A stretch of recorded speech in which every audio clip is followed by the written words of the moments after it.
line.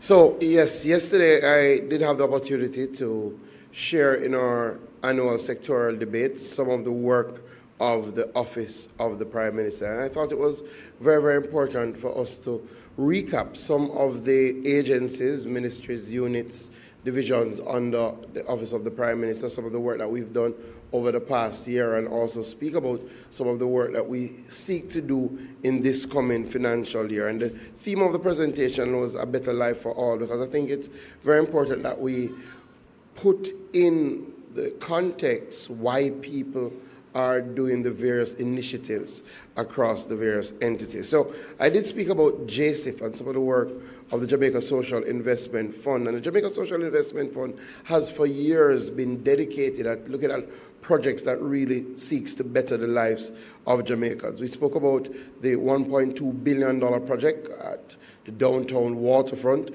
which is a coastal reverment project, which is really to reduce the vulnerability of downtown and ensure that we frame our downtown shoreline in such a manner that it really brings out the best that downtown Kingston has to offer. That project will benefit over 600,000 Jamaicans. You know, it may have missed us that over the past year, JSIF worked with the Ministry of Local Government in building 2 brand new fire stations in Yallas and in Port Maria. If you speak to residents in those areas, they'll tell you that for years they have spoken about the state of the fire service in these parishes and the need to have new fire stations. And as such, JSIF spent $371 million working on those 2 new fire stations, which are now up and fully functional. One of the areas that has always troubled our country is how we treat, especially in rural Jamaica, with children with special needs, and the reality that we do not have enough public facilities to treat with our students with special needs. We're trying to fix that, and JSIF is working with the Ministry of Education to address our students with special needs. They would have spent $87 million to do a fully new block at the Albion Primary School in central Manchester, and that will benefit not only students from central Manchester, but from the surrounding parishes. We may know that JSIF works with our farmers significantly. We do have a program called Ready, the Rural Economic Development Initiative, and over the past year we would have helped 1,900 farmers in the Duff House New Forest area. We would have looked at the water that they get at irrigation, how can we make that more efficient, and we would have done that by bringing in a new solar system to take care of providing the energy needs for that pump in the Plumwood pumping station. JSIF also worked on cold storage and also worked with youth farmers. Very important, the Ready 2 initiative is now open, and I'm saying to persons watching that you can go on the JSIF website and apply. Community groups can get up to 250,000 United States dollars, and those projects have to be agriculture related or tourism related. So we'd want to encourage everybody, jsif.org, for that project. Another entity that I spoke about, which is under the Office of the Prime Minister, which is doing, again, tremendous work, is the CHASE Fund. And CHASE operates in 3 main areas: early childhood education, health, and arts and culture. And last year we did build 3 new infant schools, 2 in St. Elizabeth, 1 in Westmoreland. That would have been at Santa Cruz, Leeds, and also Savlamar in Westmoreland. One of the exciting initiatives in relation to early childhood education is that we are introducing technological aids in our early childhood institutions, and not just computers, not just printers, but we've started to introduce interactive display boards. So we're replacing the whiteboards and bringing technology at the earliest level of our child's interaction with the education system. And we're targeting 170 early childhood institutions to get this done, which will benefit over 2,500 infants. Of course, we continue to award scholarships for our early childhood practitioners, undergraduate and postgraduate, and we did 276 scholarships last year for early childhood education and 83 scholarships for our arts and culture. Additionally, this year, under arts and culture, the Prime Minister has mandated that CHASE should start the construction of the Morant Bay Museum. We're really looking forward to that. Again, we think the story of Paul Bogle needs to consistently be told, and the story of St. Thomas and Morant Bay and how that shaped the history of Jamaica. And Chase is dealing with that. Another thing that Chase is looking to advance this year is a regional nephrology center of excellence at the St. Anne's Bay Hospital. And we're looking to start the design work around that. Last year, Chase would have done dialysis machines at the Kingston Public Hospital and at the Spanish Town Hospital. Kidney failure and kidney challenges. It's a big issue for our population. So it's one of the areas that Chase has made into a priority. Clearly, I'm excited about the work of the RGD. It's one of the agencies that I get to work most directly with. And you know, we have aligned in mission to try and make things much more easier for people using the technology. You know, not only did we introduce online booking of weddings last year, online burial forms that people can get in electronic form, online adoption certificates, but we went a little bit further, and people know they can search and pay for authenticated copies of wills online, and you can do an online tracking program, which is very, very exciting, because normally when you do an application to the RGD, you would have to call or you would have to visit the RGD to see what is happening with your application. Now you can just go online and see where it is in the process, and people are using the service. Since we introduced the service in December, we had over 17,000 Jamaicans who've utilized the service, and our online services, we had 43,000 Jamaicans who used the online services last year, and now you can pay and commence a number of projects, a number of our processes online. But one of the big announcements is that we are reintroducing our delivery service this year. So, you know, I went through the RGD process last year on my own. You know, applied for a certificate and went through the process. It took us 3 minutes to actually submit the application, but there was a challenge having to go to the RGD to collect the certificate. So we're reintroducing delivery so people can pay and have their certificates delivered directly to their door. We're working on customer service significantly. I do hear and listen when people complain about issues in relation to call wait time. So we're going to be introducing a new calls management system. We have introduced queue management systems at 5 additional branches this year. That has cut wait time by 21%. And we're excited about a self-service kiosk that we'll be introducing in all our branches. So when you go into the branch, you do not have to directly interact with the customer service rep. You can go and help yourself. And we want to do these self-service kiosks not just at the RGD branches, but also at other government entities. So you wouldn't necessarily have to come to RGD to do business related to the RGD. You may not know, but now all our 10 branches have Wi-Fi in their customer service areas. Again, we think this is moving with the times. People can wait in a much more comfortable fashion. Plus, they can do a lot of the activities when they visit our offices without going to a customer service rep. One of the big things for us this year that we'll be working on, we have listened in relation to trying to ensure that our society is more inclusive, and that our members of our society that have particular challenges, such as our visually impaired community or those who are blind, have said we need to develop ways that they are included in everything we do. So this year we're working to start producing birth certificates in Braille, and this is specifically for our visually impaired or blind community, and this would be a pioneering work. It will be the first of its kind in the English-speaking Caribbean. Again, we will be introducing this year that the persons who are able to get their first birth certificate free, that they do not have to go into the RGD to apply. It used to be that, yes, you get it free, but you had to go to apply. Now you can apply online. This will benefit over 30,000 mothers. One of the things that we spoke of yesterday is our Operation Birthright. We would have launched that last year, and this is our program for people who do not have birth certificates, who are working minimum wage or below, to get a birth certificate free of cost. We have seen over 2,000 applications over the last year, and we also partnered with the Department of Corrections to work with our inmates to help them get their birth certificates. We've issued now over 100 birth certificates to inmates large at the St. Catherine Correctional Institution. We're looking to expand that this year and to partner with all our correctional institutions. We have issued 274 birth certificates, which is a 96% turnaround rate for persons who are already registered in the system. And I'll just take a little time to explain to you. So what we do find, you have some people who do not have a birth certificate, but some notification of their birth was made, right? So they did start the process, or their parents did start the process, but did not complete the process. Now you have other Jamaicans who do not have any notification, any sort of registration, preliminary entry number of birth.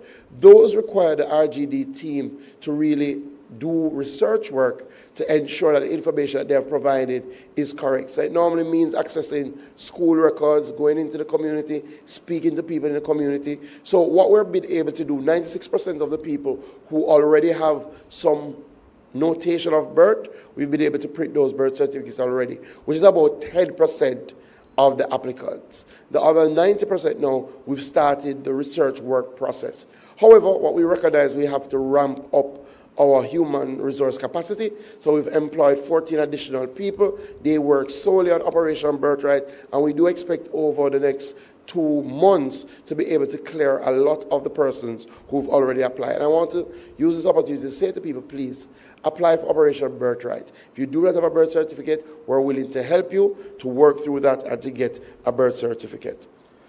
Additionally, under our National Identification System project, we're doing some really, really good work. And not just in relation to our national ID, but in relation to the RGD and strengthening the RGD. You may remember that last year we spoke about digitization project. What that is going to do is going to digitize all the records at the RGD from 1930 to now. What happens at the RGD now is that if you were born before the 2000s, largely the process still has a manual component. So if you go and you want a copy of your birth certificate, they can put in an entry number, but they will still have to go into a vault and take out actually that physical copy to make a copy of that. What we're doing now in this digitization process is that all of that will be online, and they could automatically pull it up and print it and give it to you. It will save loads of time. So that process is ongoing. Fujitsu Caribbean has that contract. They have already built out the digitization center. They've employed 29 Hope graduates, and they will be trained and certified in digitization, and we're seeking to employ an additional 11 over the next 2 months. Quickly, the last 2-3 areas.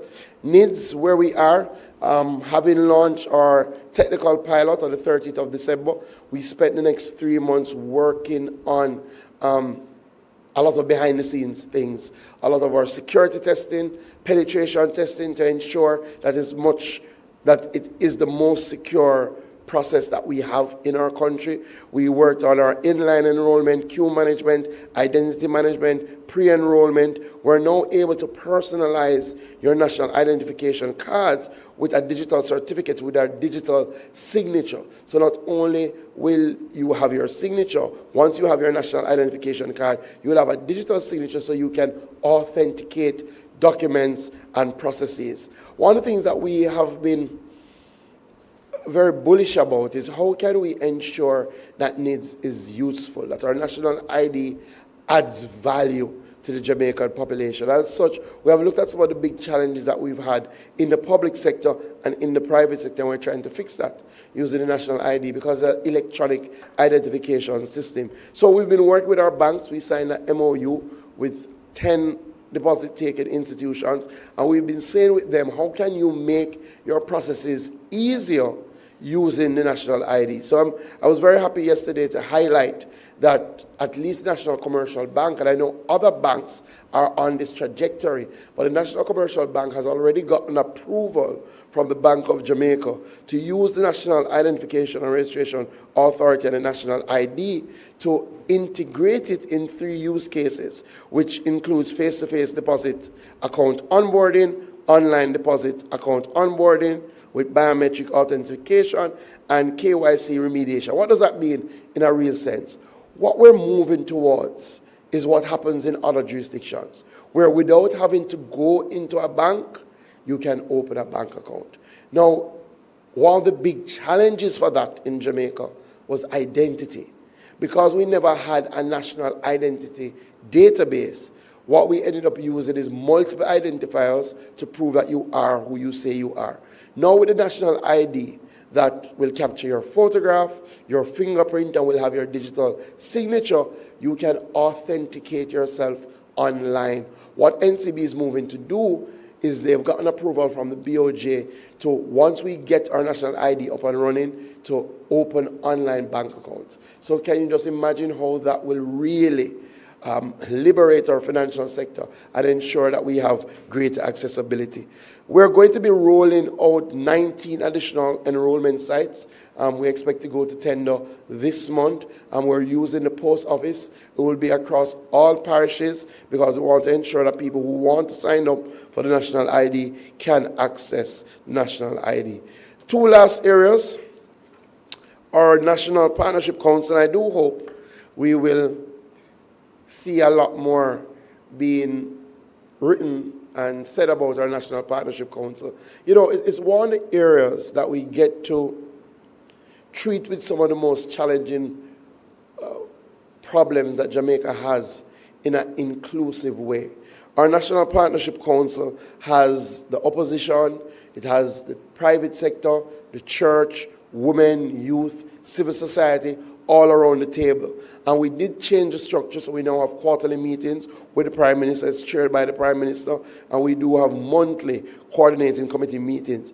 And what happens there is some of the big issues. So, for example, when we had the pollution incident in the Rio Cobre, that came to the National Partnership Council. Our civil society groups asked that the minister come and report to them what was happening and how would the government take steps to ensure that, for example, the fisher folk who were injured in terms of loss of business, that they would get compensation. And we had very frank, robust discussions with Minister Mattis Samoud at the time. And as we all know now, everything that was advocated for in that meeting came to fruition, and the fisher folks got their compensation and the bond was used, things of that nature. So the National Partnership Council really does play a pivotal role in treating with some of these challenging issues.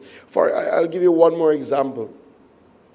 We've had a lot of conversation about the development of Kingston and St. Andrew, and a number of groups have complained about the nature of the development and their inability to access information about people who are getting building permits and when their permits are turned down and how they can object and things of that nature.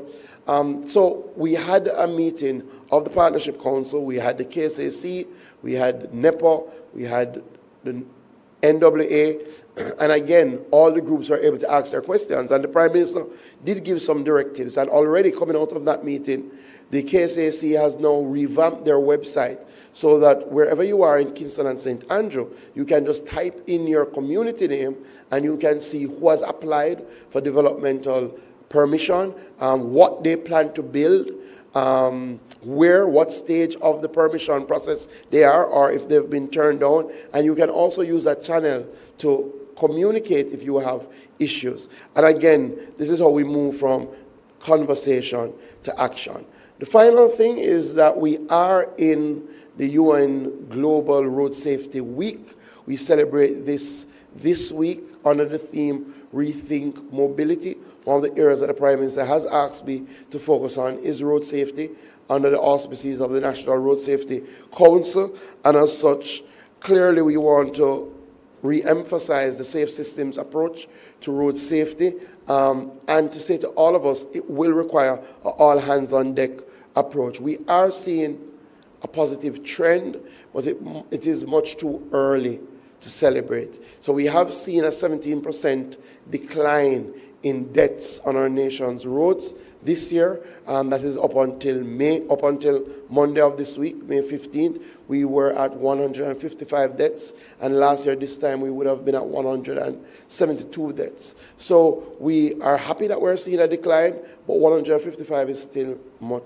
too much. And as such, we have to redouble our efforts. Some of the things that we'll be doing this year, we have gotten some resources from the UN Road Safety Fund to develop a 3-year project called A Safe Systems Approach to Road Safety.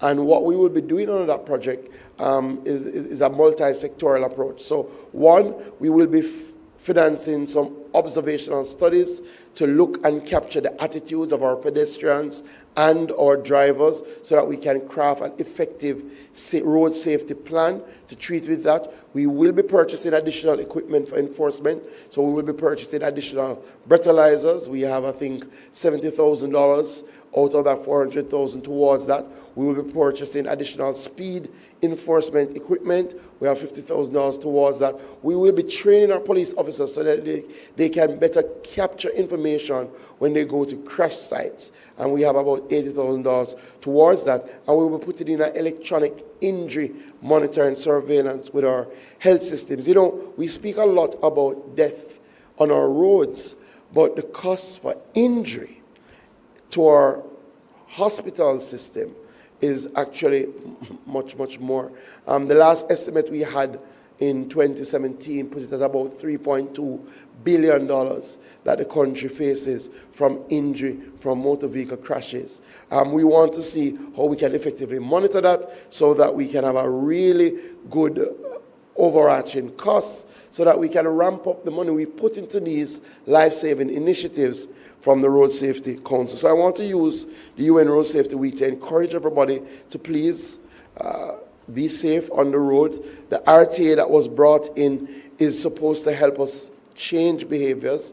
It is not a tool of oppression. We are conducting a review, and we have already gotten some good suggestions, and the next review committee meeting will be this month, at which time we'll start putting together our recommendations for cabinet. So I thank everybody who was able to watch and who have commented on the sectoral, and I thank Minister Morgan for giving us this opportunity to share at this post-cabinet. Thank you. Thank you very much, Minister Green. Really appreciate the very comprehensive review of your presentation yesterday. We do have members of the media here, and we are now opening the floor so that they can ask their questions. Do we have the first question? Good morning, Arthur Hall from the Jamaica Observer. Minister Green, morning, Arthur. Minister Green, as you speak about the review of the RTA, the tax motorists are upset that they're starting to see their driver's license suspended, and the review is not yet done. Can you tell us when do you expect to do the review, and what areas specifically are you looking at? Okay, thank you, Arthur. So the Road Traffic Act is in force. A number of segments of the act is in force. The Minister of Transport did indicate that it would be a phased implementation, and he has indicated some of the things that would be phased in. But the things that have not been phased in are in force. So the point system in relation to the Road Traffic Act is in force. I think people should be aware that the road traffic system that we operate has a sort of there's a sort of dual approach. Not only does it penalize offending, it tries to guard against reoffending, right? So if you create an offense against the Road Traffic Act, yes, you'll get a ticket and you will pay the penalty. But each offense comes with a series of points to guard against reoffending. And once you reach a certain threshold of points, then your license is liable to be suspended. One of the changes that the Road Traffic Act made is that the ITA now has the authority to do those suspensions. In relation to the review of the Act, so what we have done, we've opened it up in relation to people to give suggestions for various areas that they think is in need of review. And we have been getting suggestions. I'll tell you a couple of them. People have already raised, for example, that the new provisions for persons who are 70 and over, right, they believe that the threshold of 70 is too low and that we should raise the threshold in relation to age before putting in more stringent provisions. The new RTA indicates that if you're 70 and over, then your driver's license would be for 3 years instead of the 5 years. So people have said that needs to be raised in terms of age. We've gotten comments in relation to whether we should be looking at a regime for bike taxis. As you know, in parts of our country, bike taxis do operate and they're not mentioned in the RTA. So we have gotten a suggestion in relation to that. We've gotten complaints in relation to the level of tint that the Act prescribes for a motor vehicle, and that level of tint is too low. It's something, again, that we will look at.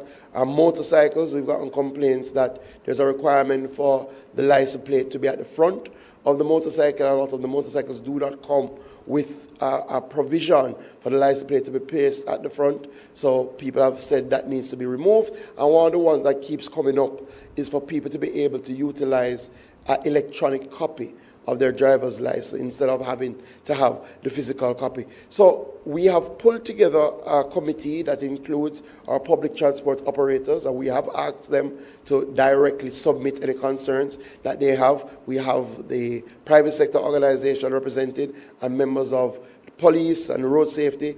As I said, we already had our first meeting. We will have our next meeting before the end of May, at which time we will go through each suggestion and we will make recommendations to Cabinet. I want to be in a position to make those recommendations come June, right? And then Cabinet will determine whether any amendments will come.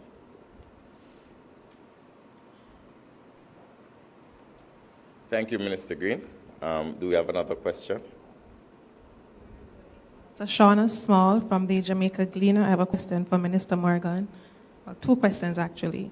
Minister, how does the government justify the over 20% increase in salaries for the political directorate? And 20%? Yes. And is the government concerned that this level of increase will affect the morale of other public sector workers? Thank you very much. So the first thing we have to accept and agree on is that the public sector transformation project that we have completed, or we're almost complete with, is probably one of the most significant adjustments in the position of public sector workers that has ever been done in Jamaica. If you listen to the Minister of Finance yesterday, he would have outlined a significant amount of increases, many of which are much higher than what was announced for government and opposition members and MPs.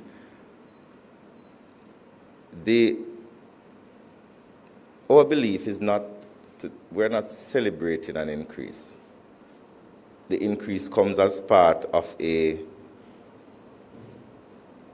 public sector transformation process. The question that we have to also ask ourselves is, and I'm going to go into more detail in this question because I think it's a very important question that we all should contemplate. Where should, on the scale, members of parliament be? So the structure that was outlined many decades ago said that ministers of cabinet should be $53 above permanent secretaries. Permanent secretaries got a significant increase, which reached a particular level. We did not interfere with the structure that was operating for the last 20 odd years. So it's not a case where the government got up and said, okay, we're going to just give the ministers a massive increase. It is an increase that is predicated on the formula that has been accepted and used for the last 20 odd years in government. So if permanent secretaries are at X, are we saying then that a minister should be paid below the level of the permanent secretary? Because that is the implication in many cases. So I'm not celebrating an increase. I mean, I never campaigned for an increase. But the transformation process is a formula that we don't, no parliamentarian went into a negotiation to ask for an increase. The increase was determined by a formula. Now, the question that we need to ask ourselves is, if it is that you don't believe that parliamentarians and cabinet ministers should be almost on par with permanent secretaries, where the permanent secretary is in charge of the execution of government policy and the minister is almost a little bit above, almost parallel, is in charge of determining policy, should the policy maker be paid below the person who is executing the policy? Because that is the question that I think is missing from the conversation. So I do appreciate persons in the public raising significant questions, and those questions are appropriate. But I think where we need to move from is asking ourselves the question, if not this, then where should you put them? Should we, and I'm going to go even deeper into the conversation. So if you look at the salary scales for, let's start with doctors. So there is this saying that it's 200% above and nobody else has received such an increase. HPC MO3, the existing salary for that medical doctor is $3 million. As of effective April 1, 2023, at the beginning of the scale, it goes to $8 million. What percentage increase is that? 3 to 8. That's almost 200, right? You look at HPC MO2, $2.6 million at the bottom of the scale.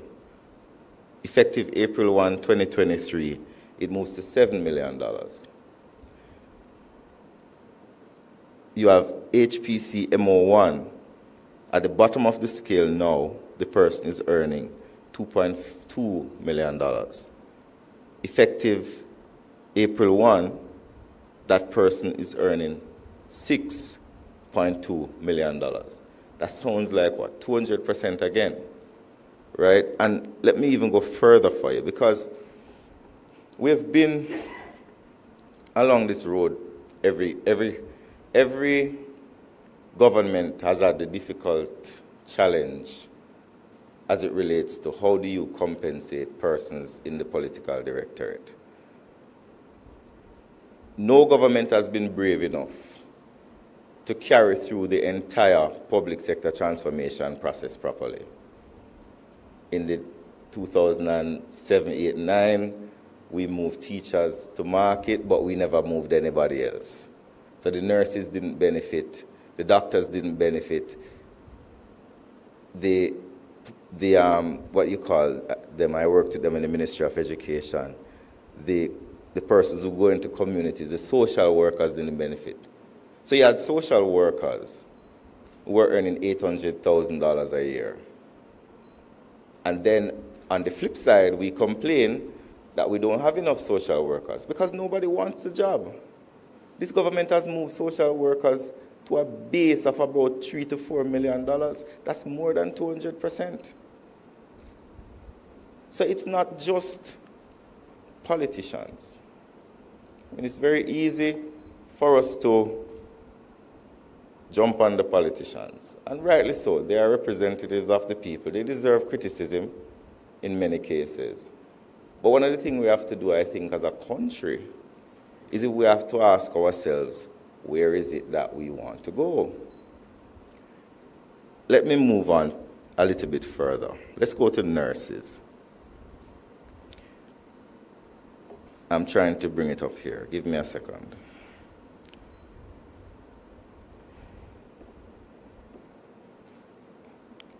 Let's not go to nurses yet. It's not coming up. Let's go to teachers, which is persons are saying that the government has done bad by teachers. And it's important that we listen, because when I woke up this morning and I was reading social media, somebody said that teachers only got a 20% increase. Let me read something for you. Principal, Class A, tertiary level. Currently, that person would be getting $4,300,000. That person, as of April 1, 2022, began getting $9.6 million. That's over 100% increase. As of April 1, 2023, and I'm using the bottom of the scale, I'm not even going to the top of the scale, I'm starting at the baseline. 2023, that person is getting $10.3 million. That's over 150% increase, I believe. Principal Class B, $3.7 million currently.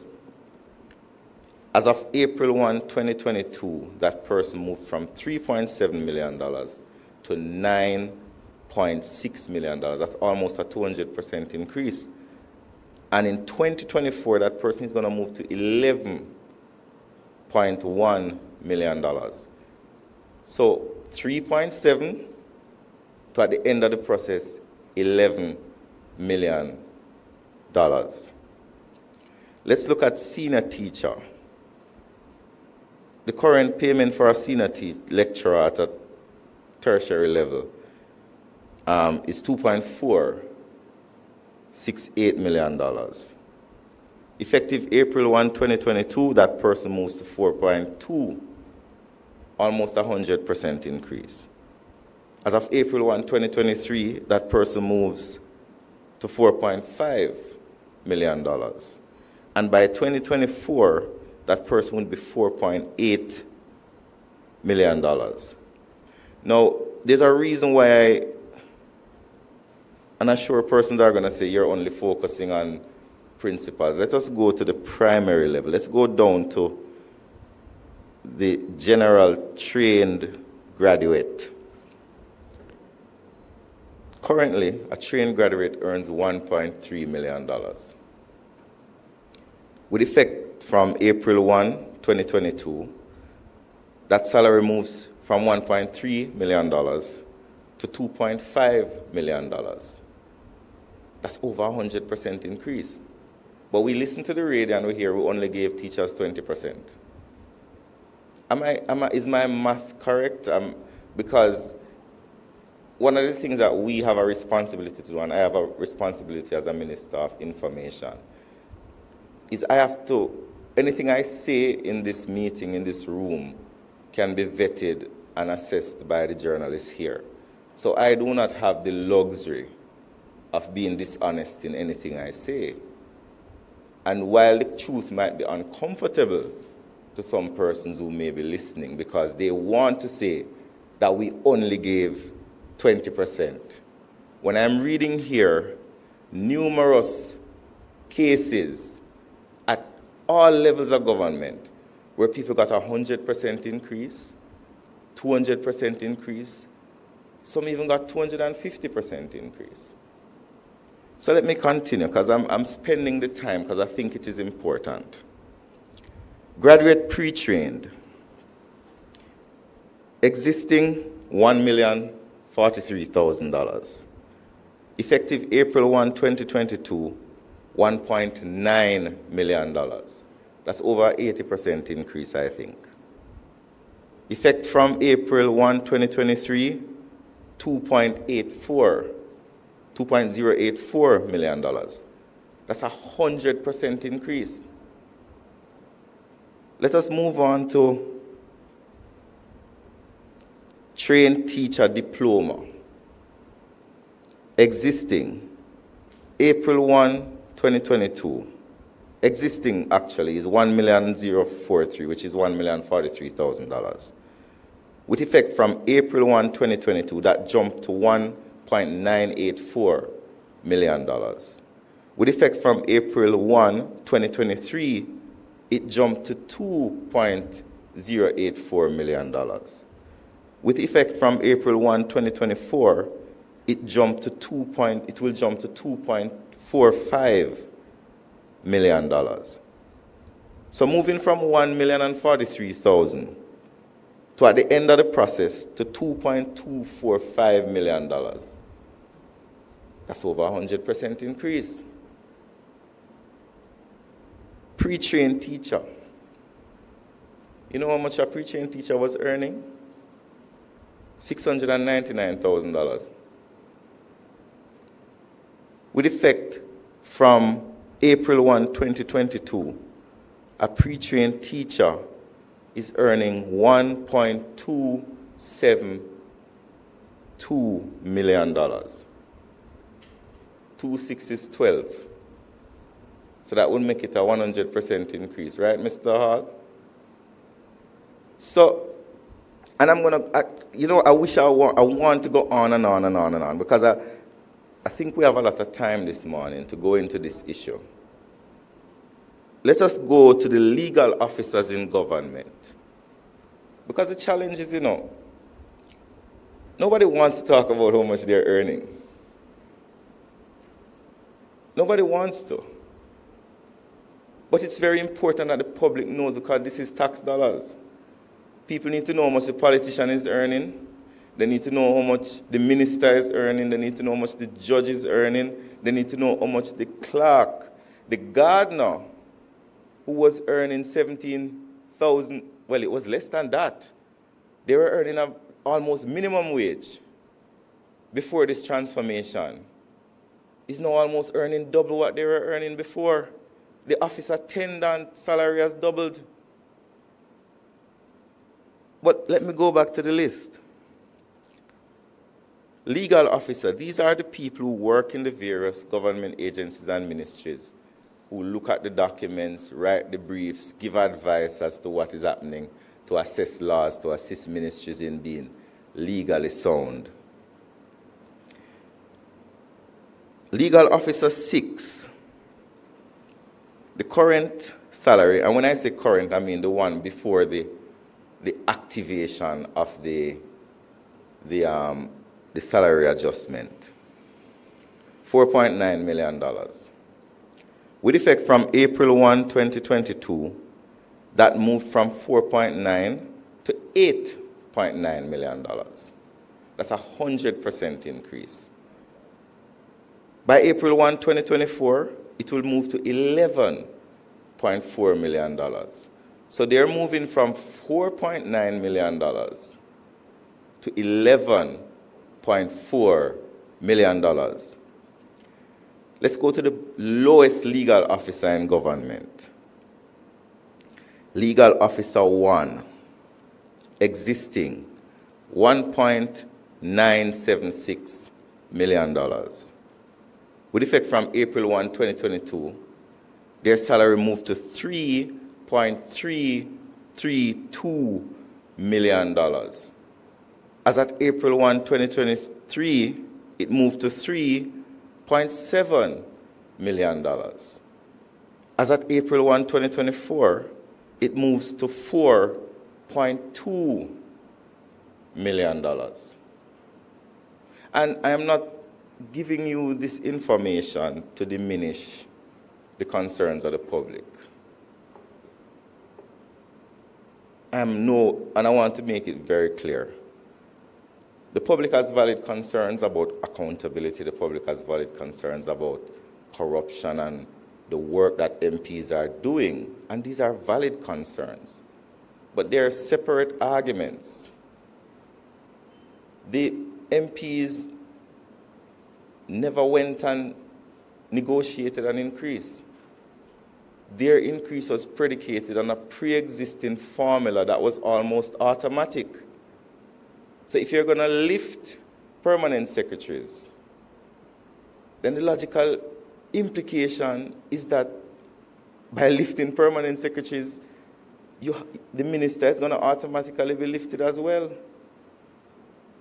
So the question that I think we need to ask ourselves again, and I'm sorry to hijack your question, is what should we pay MPs and government people?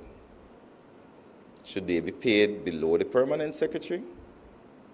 Should they be on par with the permanent secretary? Because essentially that is what the debate is about. And that's a question that we as a country will have to ask. Mr. Hall?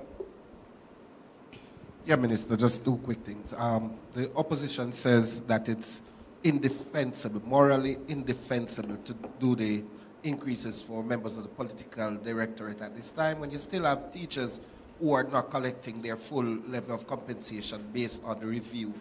Also, the argument that... Can I answer your first question? Sure. But before I answer it, though, which one of the opposition are you referring to?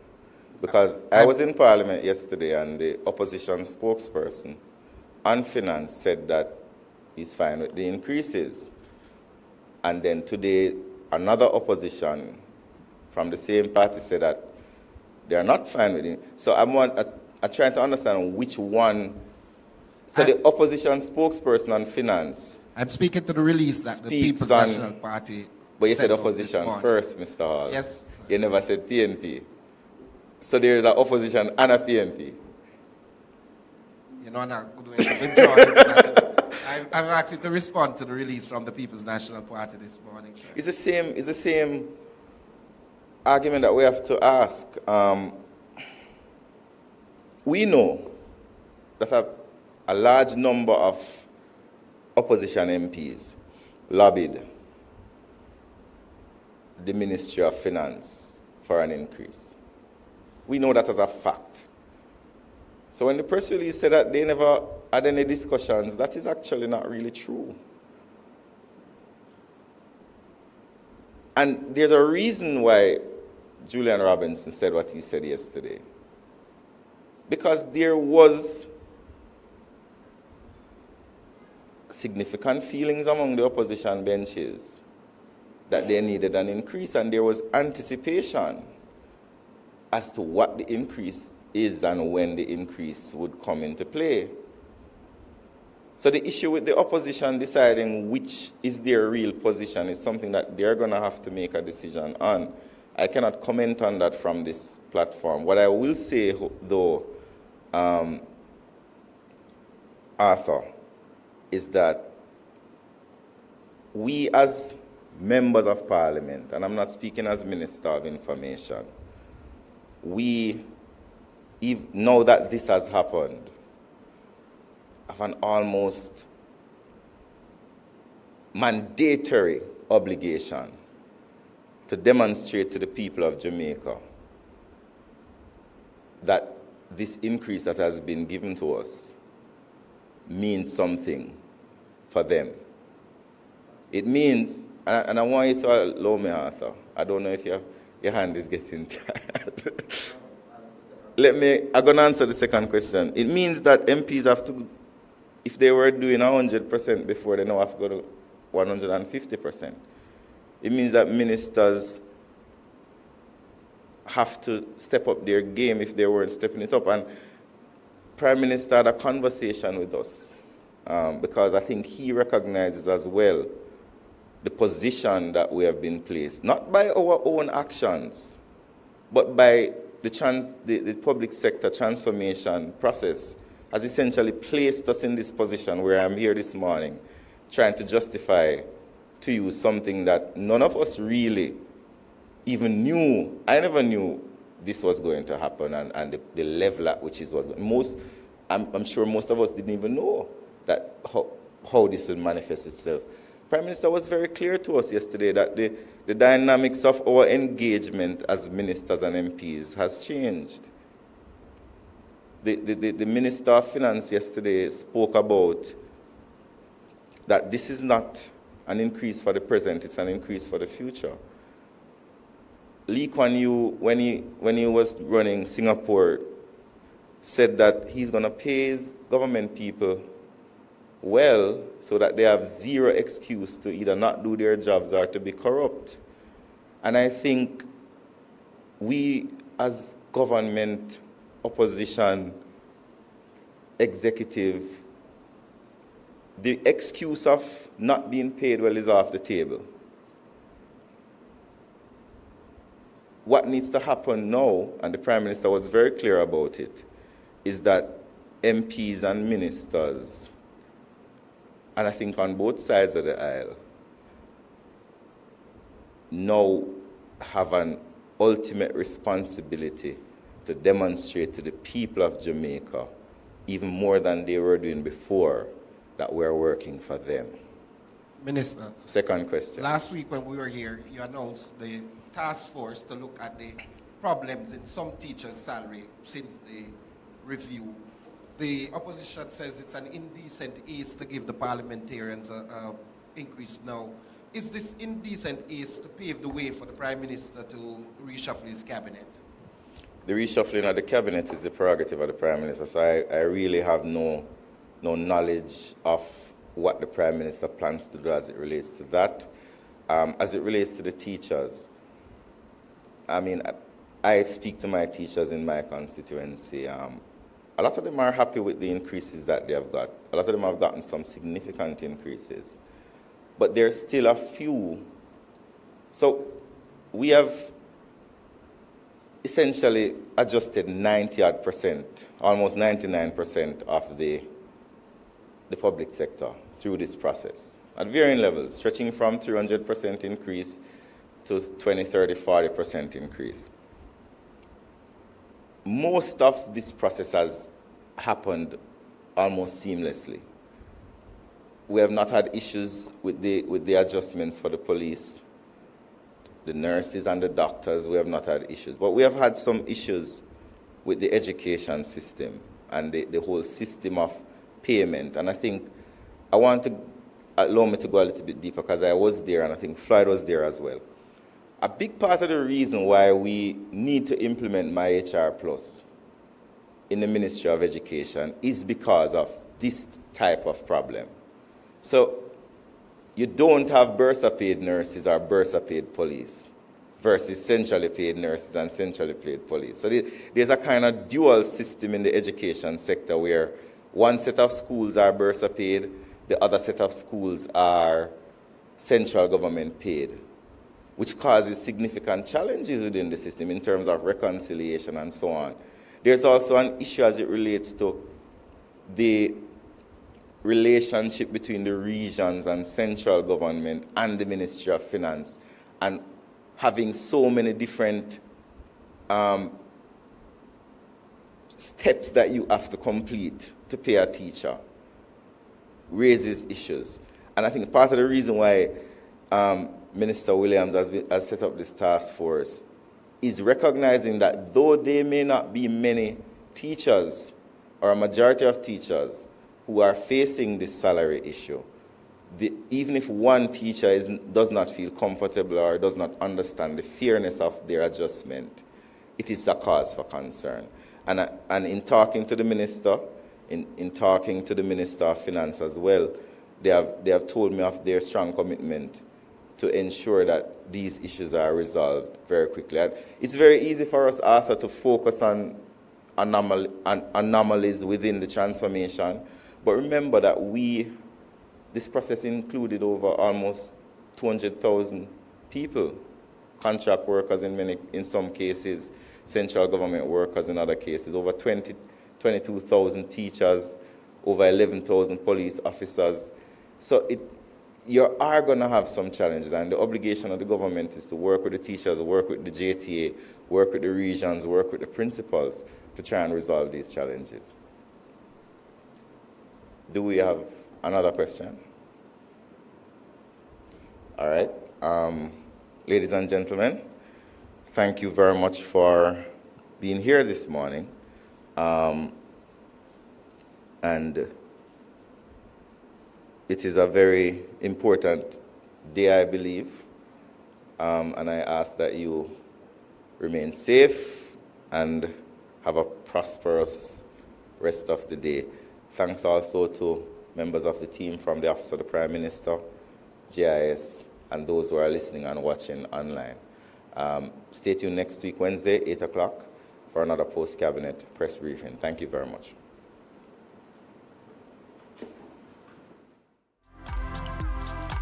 Do not use your cell phone while driving, please. That call or text can wait. Do you really have to stream that video while driving?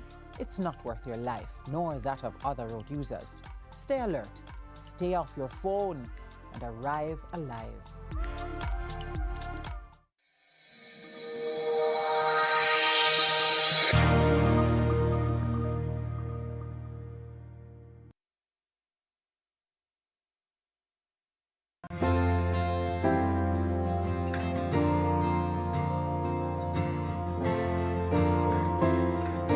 Hey boy, move out of my way, man. Me I get my lunch before you, you know. Both there at the front of the line. Yes, there are times when other students will try to get you out of your peaceful state. They will say something that will trigger you. They will cut in front of the line at lunch or wherever you are, and that will get you upset. But remember, you have control over your reaction to what happens to you. You have no control over what other people will do. Peace Day in schools must act as a conduit to inspire young people to become the driving force behind the vision for a united and sustainable Jamaica.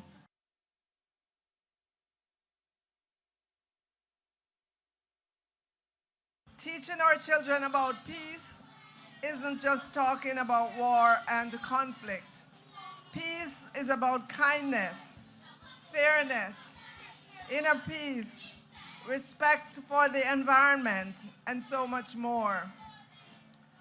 Thoughts, words, gestures of unanimity create a mentality and a culture of peace and a respectful, honest, and cordial atmosphere. No place more that we'd like to see peace than in our schools.